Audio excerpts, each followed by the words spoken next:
শুরু করি। স্বভাব যায় না মনের এই প্রবাদটি নিশ্চয়ই সবাই শুনেছেন। তেমনি মেয়ে দেখলে ছেলেদের পেছনে চুলকানি জাগাটা, এটার জন্য আলাদা করে কোনো বয়স লাগে না, এটা সবারই জাগে। যেমন প্রায় ১ দিন আগে আমি এক পানু মুদিখানা দোকানে যাই। না, দোকানের নামই পানু। তো দোকানটি ছিল একদম ফাঁকা। আমি একা, আমিই ১ম। কাকু কিছু কাজ করছিলেন। "কাকু, আমাকে একটা বাসন মাজার সাবান দেবে?" "কাকু, দাঁড়া।"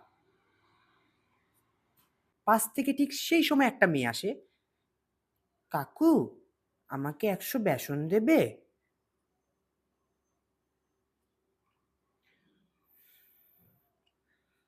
তারপরটা তোমরাই এতক্ষণে আন্দাজ করে নিয়েছো।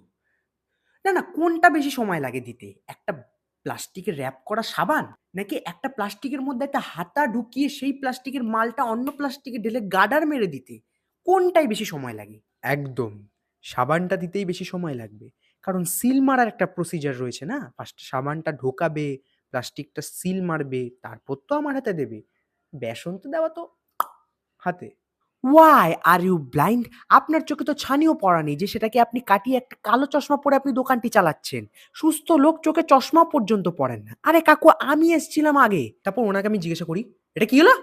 বলে, "কি হলো? কখন এসছিলাম আমি?" বলে, "তুমি জানো।" বুড়ো ঠেলা। "মেয়েটার আগে এসছিলাম আমি।" তো? বলে, "মাল নিলে নাও, না নিলে যাও। কোনো সমস্যা নেই।"